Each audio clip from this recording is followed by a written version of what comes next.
On March 15, 1871, a 12-year-old girl named Violet Mueller spoke words no one expected and changed the fate of an entire ward.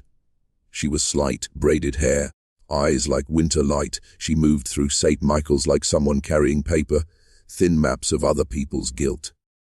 That evening she translated a confession and, in tiny clipped English, revealed a fire, a name, a pattern, details that belonged inside a sealed booth and a priest's absolution. The German quarter of Milwaukee, accustomed to the slow bruising of poverty and the ordinary small cruelties of immigrant life, found itself listening to a child's memory as if it were a court docket. People murmured that she was a clever child, others that she had overheard gossip. But the particulars were too stubborn for mere rumor. A port city, a date, a man who knelt each Friday and left with hands folded in prayer. Her role in the confessional had been offered as simple help. A child who translated Latin and German into the thin English the Irish clergy demanded. And the family had accepted the 50 cents a week with the gratefulness of the poor. It seemed like a small mercy. Instead, it became a repository for the parish's darkest sentences. Violet had what many do not, a memory that did not forget and a capacity to let what it held spill out at the wrong times. When she spoke of a house burned in Hamburg, of the specific penances given on Fridays, neighbors felt a temperature change around her. If you feel the cold current of this secret cut across your skin, do something quiet. Subscribe, not for gossip but to learn how guilt corrodes institutions. And type your town below as if anchoring yourself to a map of truth. Then, if you accept the price, type "the veil is broken" twice in the comments to seal this truth within you. St. Michael's rose from stone and immigrant sweat, its twin spires a promise and a threat. Within its walnut whispers, secrets found lodging. The parish had a problem that felt like a wound, German tongues and Irish collars misaligned, confession itself becoming a half-spoken thing.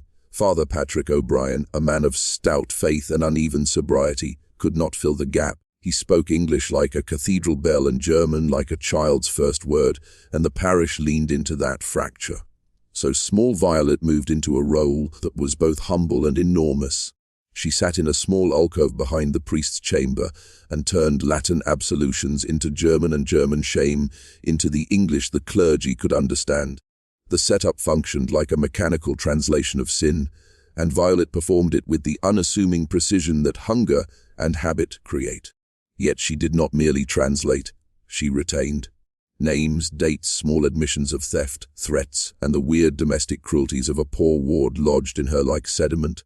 Where others forgot, she remembered. Memory, in her case, was not an act of will, it was a repository. At first it was private, a locked thing that made her pause sometimes in the market when a face or a house matched the invisible map she carried. Then memory began to leak, not in declarations but in stray remarks that tasted like confession. A casualty of retention. She would let fall a phrase about a child's basement or a certain Friday penance, and those phrases, because they were true, shifted the neighborhood's sense of what was safe. Everyone around her began to feel a temperature change, an arithmetic of guilt recalculating who was safe and who was marked now. Mrs. Brunhilde Zimmermann was the first to perceive the danger, as if she had a second sense for other people's quiet temperatures. Brunhilde gave children cookies and a soft word. She watched them like a woman who could read hunger on small faces. One evening Violet, alone under the amber street lamp, said casually that some men give bread to orphans on Sunday and then burn houses with children inside during the week. Brunhilde felt the sentence as if it struck glass. She carried the unease home and told her husband in the quiet of their kitchen. Wilhelm listened with a slow, gathering silence, then reached for a paper that had arrived the week before and that, until now, had seemed irrelevant, an immigration form and a letter postmarked from Hamburg. The letter's writer asked about a fire and named a date. The immigration form suggested a local baker once lived in that city. Brunhilde's mind assembled small facts like a machine. Violet's stray remark, a man's prior residence, a letter that had troubled him. What might have been shrugged off as a child's oddity became a possible bridge to a confession that should never have left the confessional screen. She began to pay more attention to Friday nights at church, to the men who sat with bowed heads, to who came and went. The pattern tightened, and, with each gathered detail, Suspicion gained weight. Someone Brunhilde thought would decide which secrets demanded burial now. Father Patrick O'Brien first noticed the trembling thread when fewer men knelt on Friday nights. The confessional benches felt colder. The air carried a thin, hurried quality. When Wilhelm Zimmermann requested a private audience, O'Brien suspected parish squabbles, perhaps a financial friction, and he summoned the man with the polite gravity of a man who presides over souls. In the sacristy, Wilhelm's English arrived clipped and urgent. He described what his wife had heard, stray sentences from Violet about fires and penances, details that matched a letter and an immigration record. O'Brien felt the ground shift under a pastoral certainty. The sanctity of confession depended on trust, absolute and unbroken. If penitents believed their sins would leak through some child's memory into the streets, the sacrament itself would unravel. There was also a pragmatic fear the community's faith provided stability, offerings and social order. Scandal would topple that architecture and might destroy his standing and the parish's survival. Wilhelm finished, and O'Brien sat with the silence like a man holding a fragile relic. He could dismiss Brunhilde's worry as gossip. He could remove Violet and condemn the child to poverty, or he could test the limits of what she knew. To keep both the sacrament and his position, he chose to probe rather than punish. O'Brien arranged a private, controlled exercise.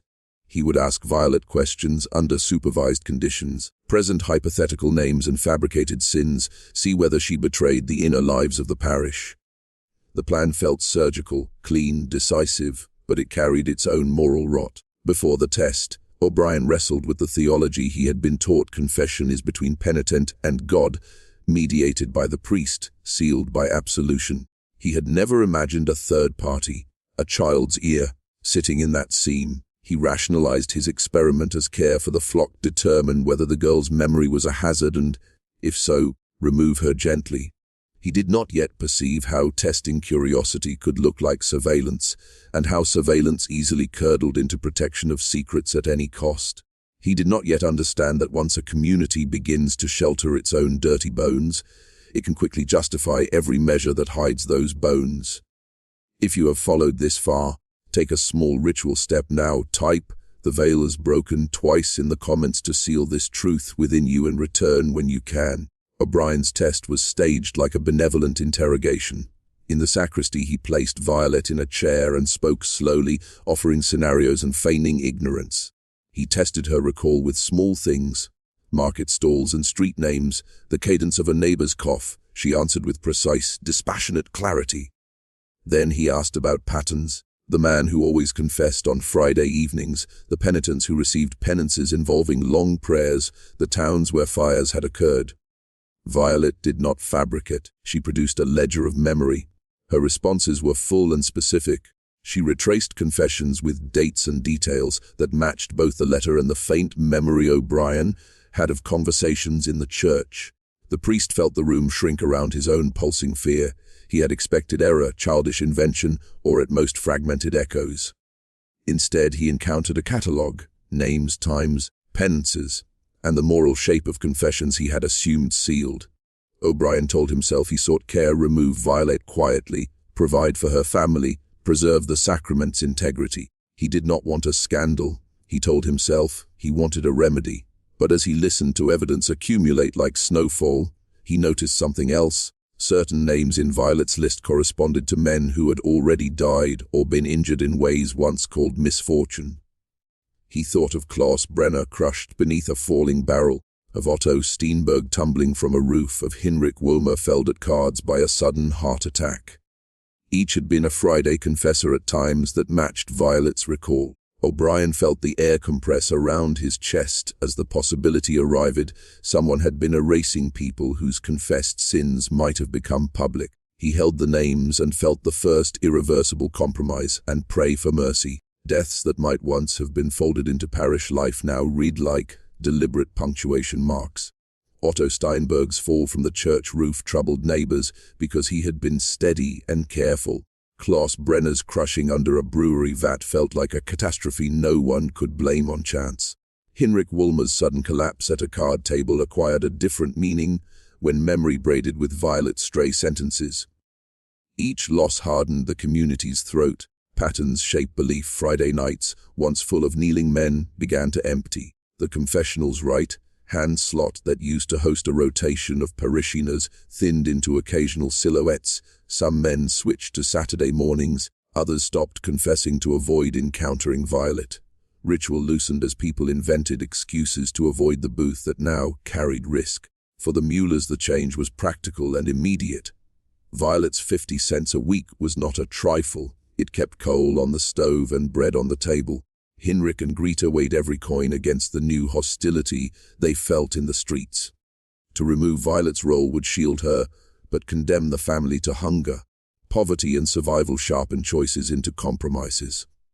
Violet herself endured the pressure with the somber resignation of children who have learned to carry adults' burdens. She continued to translate because the church asked and the family needed the wage, but the memories she held metastasized into intrusive images. At night she would wake with the taste of names in her mouth, with flashes of basements and small hands. The confessions did not rest in the day. They seeped into her dreams and colored her waking observations. The neighborhood's response was uneven. Some neighbors brought soup and spoke soft words of support.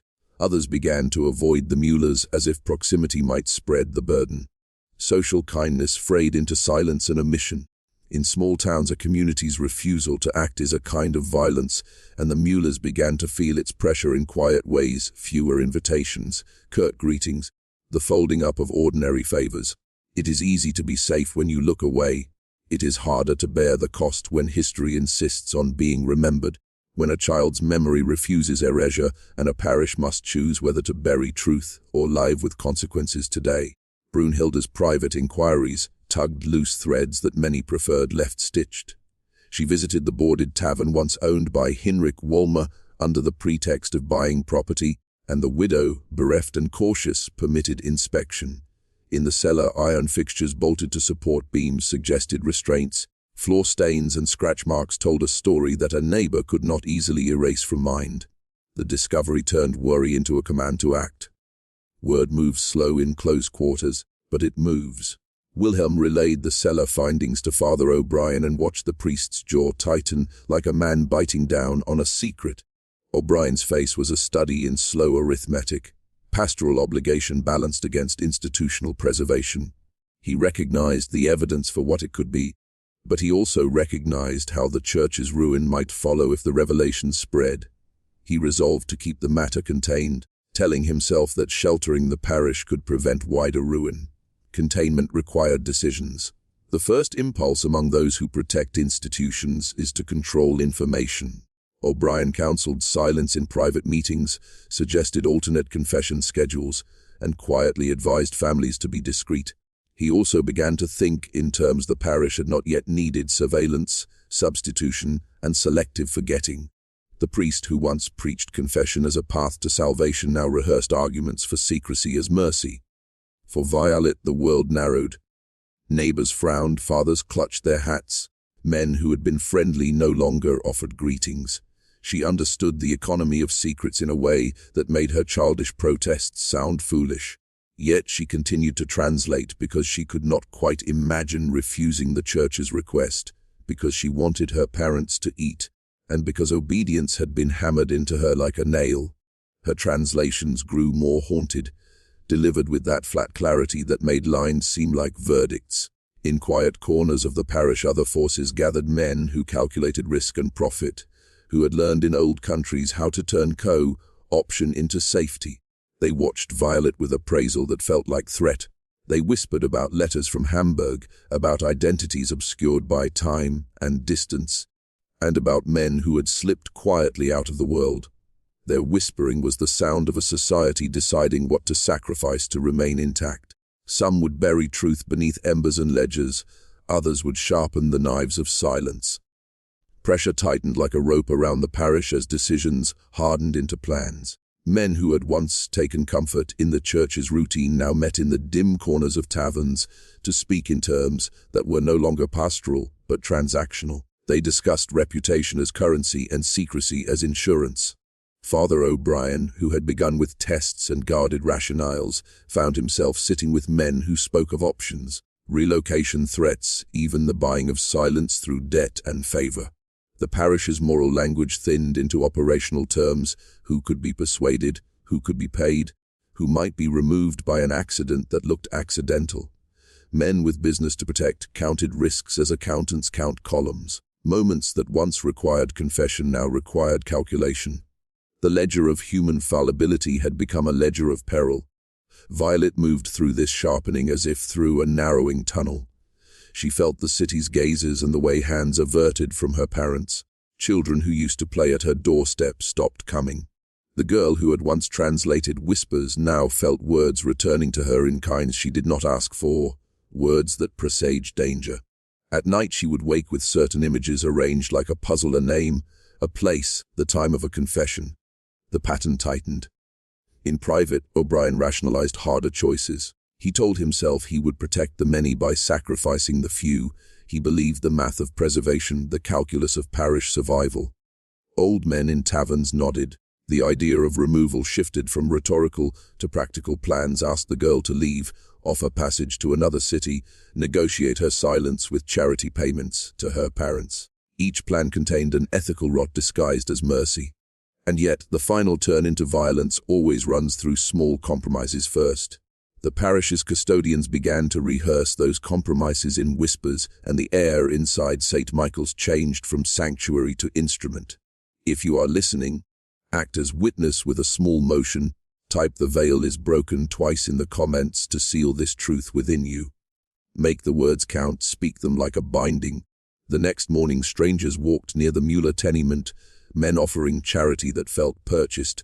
Greta noted a ledger's absence, and Violet felt the future tilt toward a single, fateful decision, and the ward held its breath. In the days that followed, maneuvers unfolded with the discreet brutality of men who had something to lose. Offers of passage to distant cities were arranged under the guise of charity, and small packages of coin appeared on doorsteps like apologies wrapped in paper.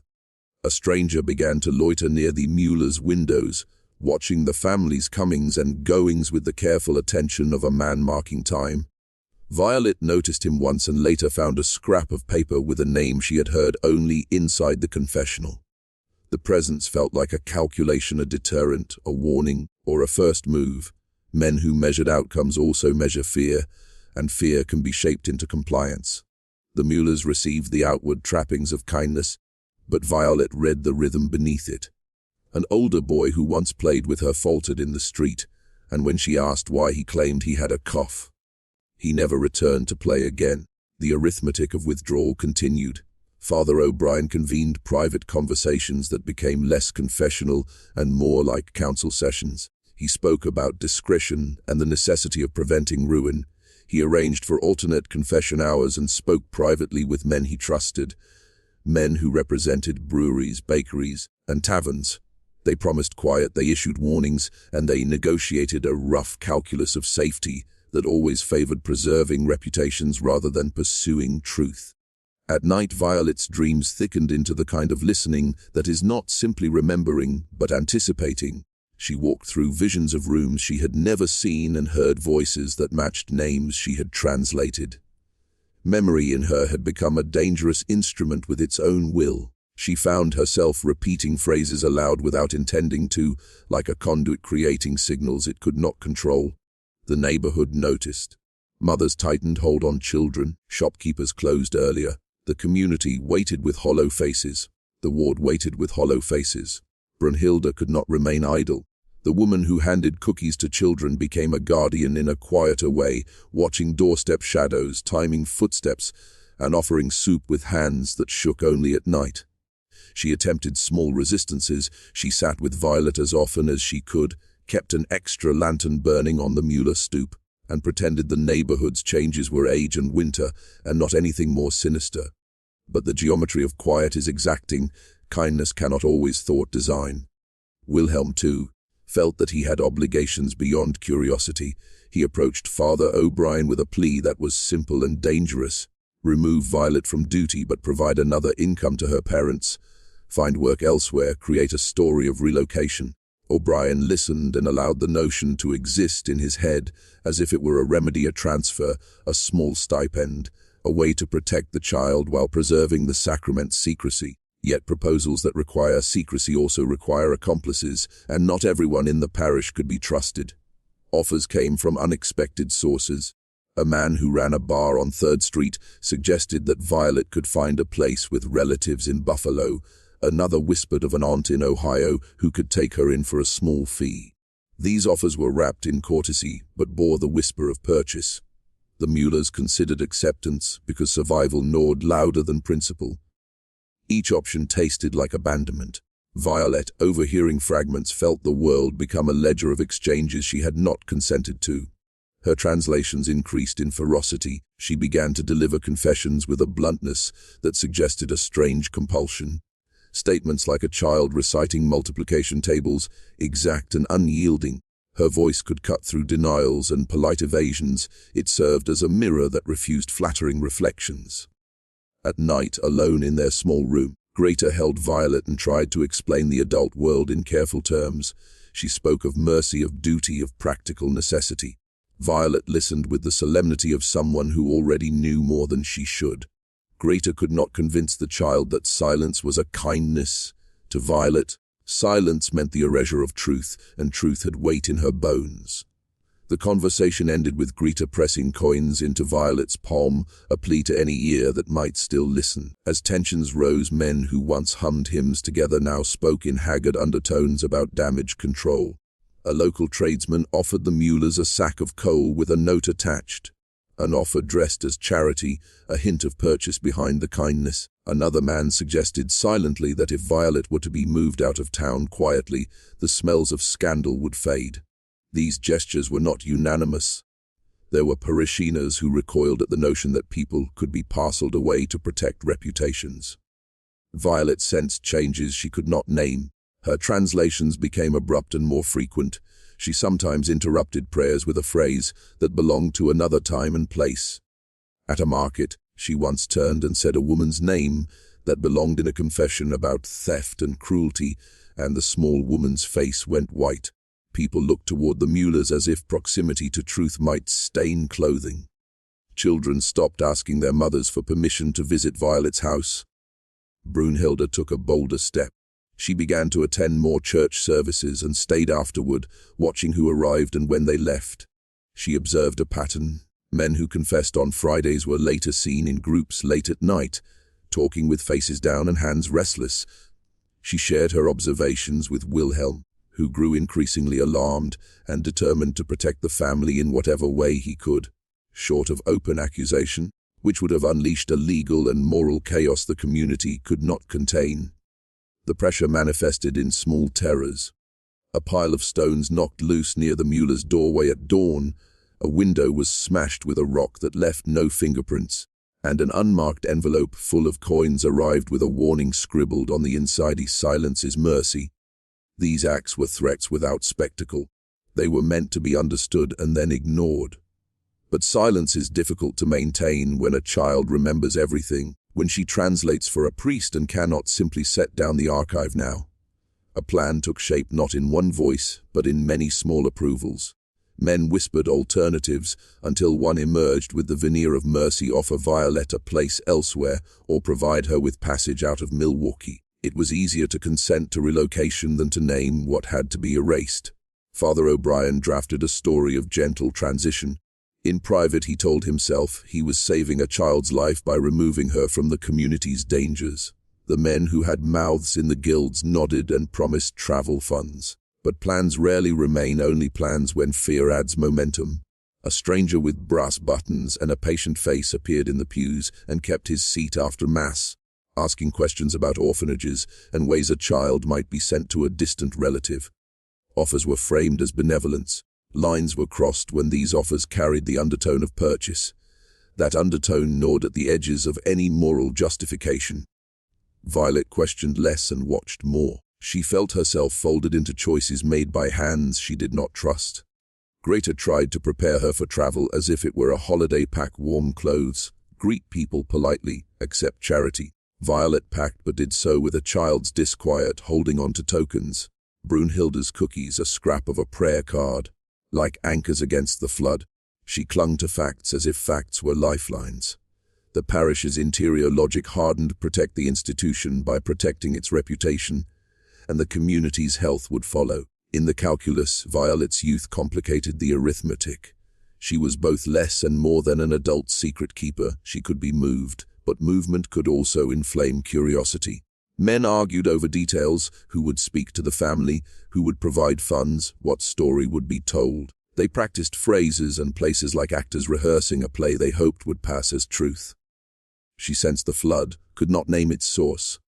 One evening in early March, Violet's habit of speaking pieces of confession in the open produced a small explosive moment. She stood by a market stall where a woman bartered for linens and, without meaning to, voiced the place and the phrase a man had spoken on a Friday night in the confessional. The woman's face drained, others around them lowered their voices and turned away. The market's hum thinned into a tense silence that felt like a held breath. The incident spread quickly, not in the form of accusation, but as an infection of fear. Men who had once pretended normalcy now avoided the market entirely. They ordered bread to be taken to their homes, or sent apprentices to do errands. The parish's fragile lattice began to show gaps. In the sacristy, Father O'Brien paced and felt the stares of consequences he could no longer deny. He had attempted containment through relocation offers and altered confession schedules, but now the problem leaked into public spaces. Brunhilde, having anticipated escalation, moved to place herself as a guardian. She approached Violet at the market and spoke in low tones, offering a meal and a safe chair in the bakery. Violet accepted the comfort, but the tension that lingered followed her home like an unwelcome shadow. At night she found herself rehearsing words and names that would not stay private. She whispered them into the dark as if she could empty herself by speech. Some men argued for a blunt solution: exile, paid and permanent. Others, with more to lose, began to contemplate a means that would resemble an accident, something that would not trace back to them. The moral architecture of the parish contorted to accommodate these whispers. O'Brien slept poorly and prayed poorly. His prayers began to sound like petitions for maintenance rather than repentance. He had become a steward of decisions that would later be judged as either pragmatic or monstrous. Violet's own sense of agency contracted. She was a ledger of other people's sins and increasingly a target for measures intended to protect the ledger itself. Whatever protection the church claimed it offered now contained a dark logic: protect the institution at nearly any cost, including the silencing of an inconvenient memory. She did not yet know how that silencing would be achieved, only that it was being designed in rooms where men measured outcomes like commerce. In the weeks before anything final occurred, parish tactics softened into an apparatus of suggestion. Men with influence arranged foggy errands and late night calls. They rehearsed plausible accidents: a lantern brushed too close to curtains, a candle left near bedding, an unguarded hearth on a freezing night. To have any child's death recorded as an accident avoided messy testimony. It allowed grief to be contained and fingers not to point. The more these plans were mentioned casually, the less they sounded like plans at all. That was their quiet genius of disguise. On one evening in mid-March, Violet was asked to stay late to finish translations. A visiting delegate provided the plausible excuse. Greta wrapped a shawl about her daughter's shoulders, kissed her brow, and watched Violet walk toward the church with a faith born of habit. Violet carried small things: a prayer card, a scrap of bread, a handkerchief. Ordinary tokens that made the night's arrangements easier to wear with innocence. The normalcy of it made the deception easier to carry out without suspicion.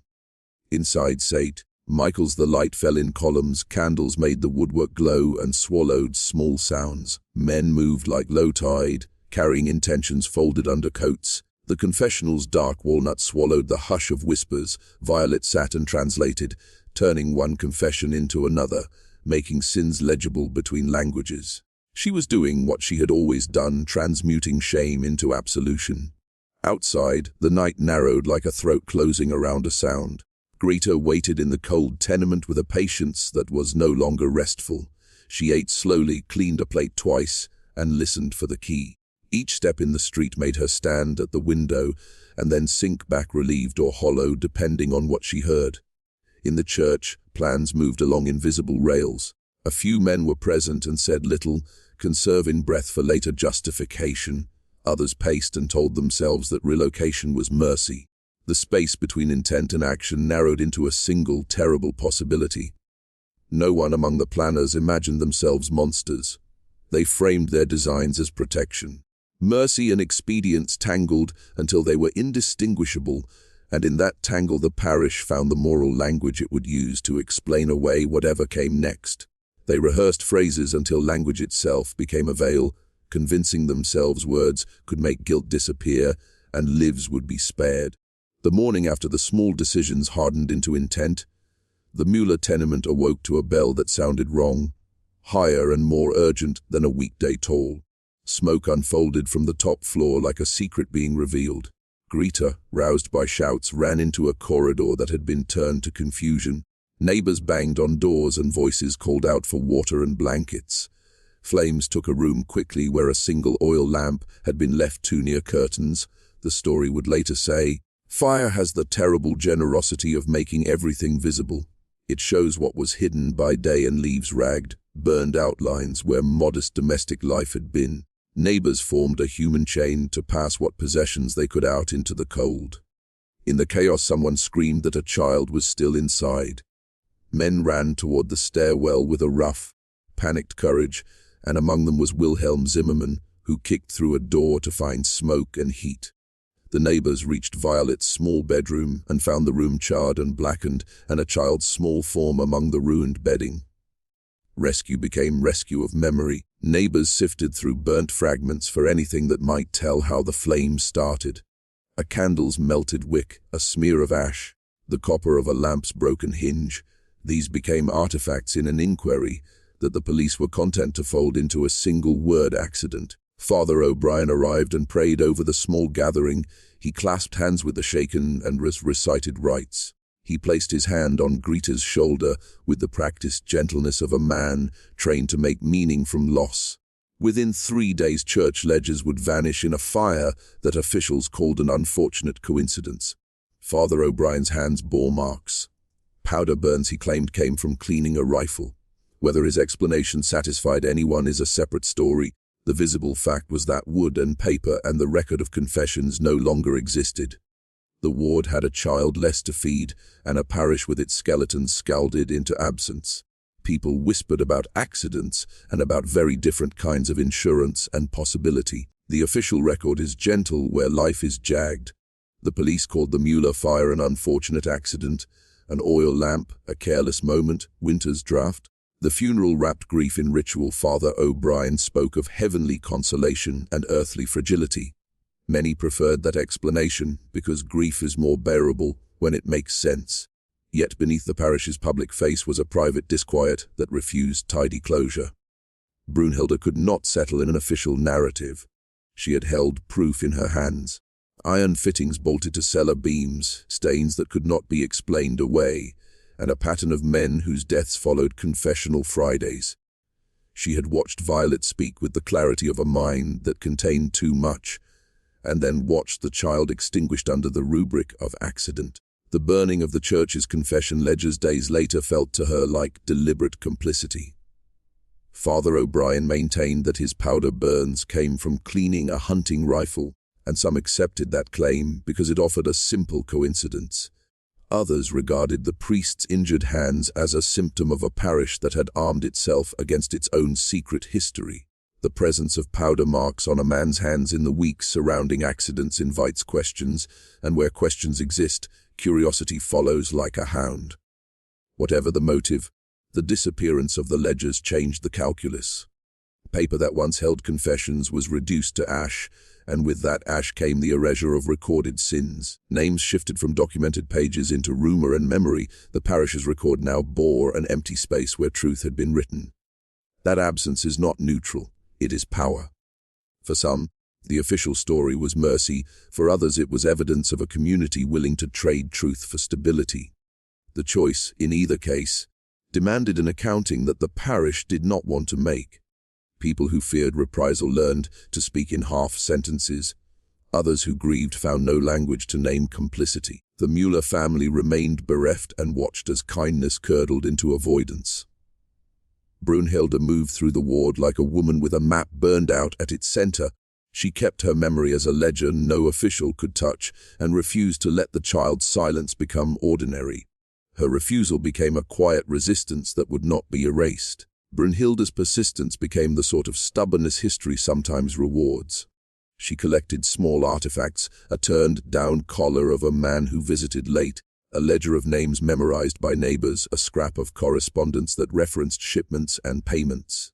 Each scrap, while not court-ready, assembled into a narrative that matched Violet's memories. Children moved through networks that cast long shadows across ports and taverns, barter disguised as immigration, and profit disguised as pity.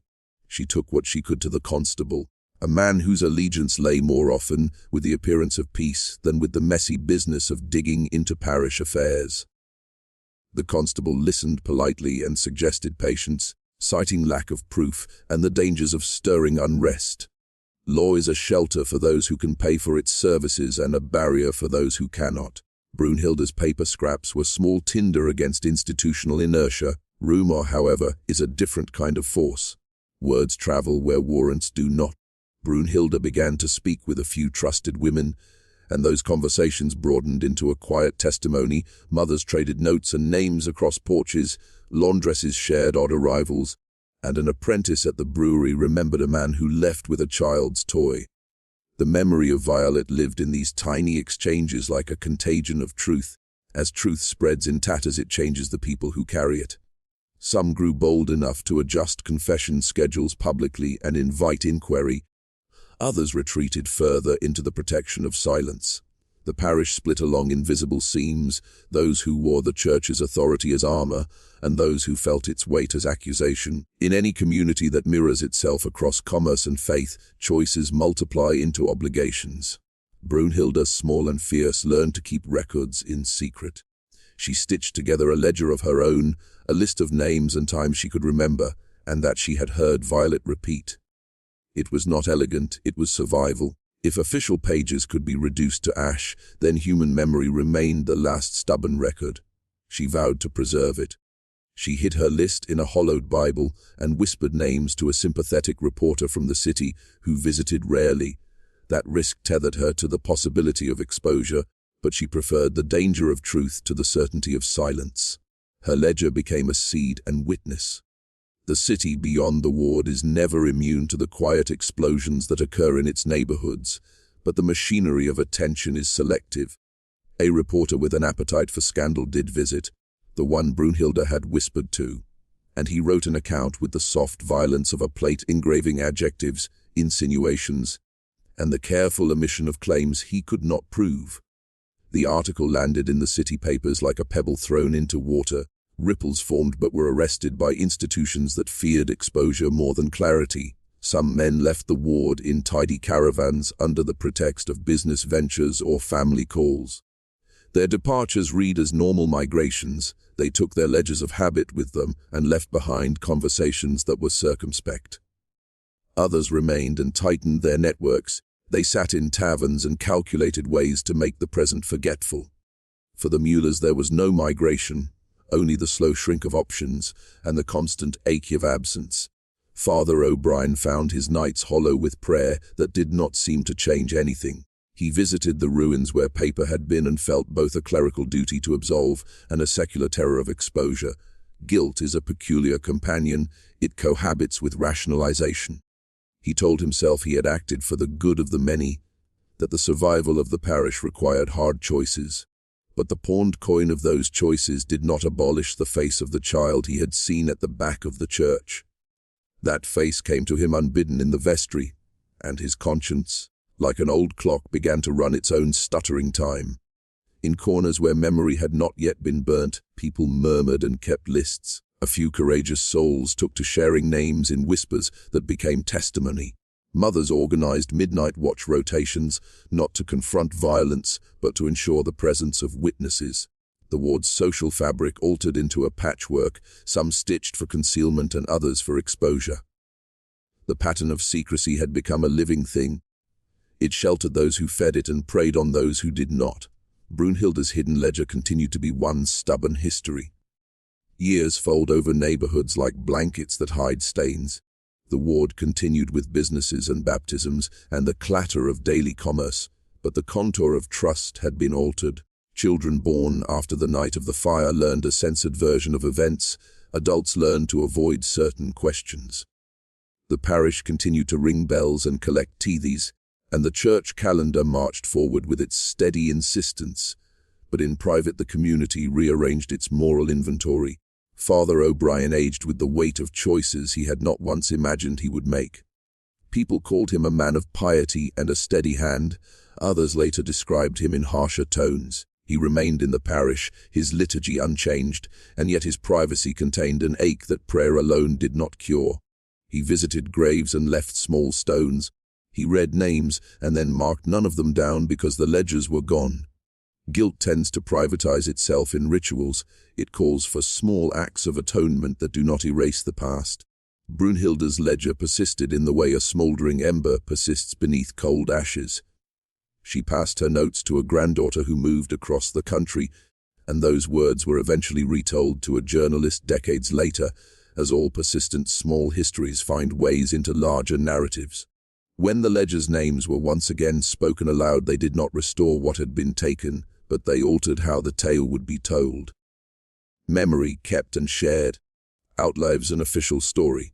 The lesson that settled over the ward was not moralistic, it was practical, and terrible institutions can choose to erase their past, but erased pasts leave scars that redirect future action.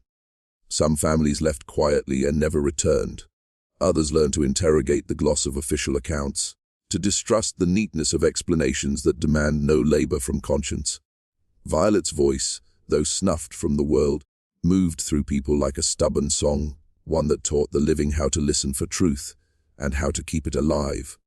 In the cold archive of history, events compress into summary lines and dates. March 1871, Violet Mueller, 12, died in an accidental fire. 3 days later, the church's confession ledgers burned in a separate blaze. Father O'Brien reported powder burns and offered explanations that settled easily into the parish ledger of plausible coincidences. These are facts as recorded. They are also a kind of erasure, because the contours of what occurred cannot be fully contained by official entries. The deeper history insists on small details: who left a window unlatched, who changed a schedule, who slipped coin into a palm, who watched a child translate, whispered confessions, and then watched that child vanish from their map. History is made of those tiny decisions, and each one is a lever. In years after, the ward carried choices like a family carries its broken silver, useful for a time, then stowed away. The human ledger is stubborn. It refuses to be cleaned away by official ash. What we tell ourselves matters. An official report that calls an act accident relieves responsibility. A burned ledger protects reputation. A priest's plausible explanation comforts believers. Yet comfort and truth are not the same. Survivors learn different strategies. Some chose to forget, others to protect, and a few, like Brunhilde, to record. Those who recorded insisted that someone keep the list of names alive, and that act of memory became its own form of resistance. Violet's tragedy was not merely the extinguishing of a young life. It revealed that systems built to redeem can also be bent to conceal. It is a small and terrible truth: institutions with authority possess the means to shield transgression, and those means are often ordinary. An errand, a borrowed favor, a ledger consigned to flame. The question is not whether corruption exists. The question is how we choose to respond when we see its faint smoke. If you have listened, you hold a shard of that history now. Keep it like a hot coal. Do not let it be smothered. Remember the child's voice and the ledger that burned.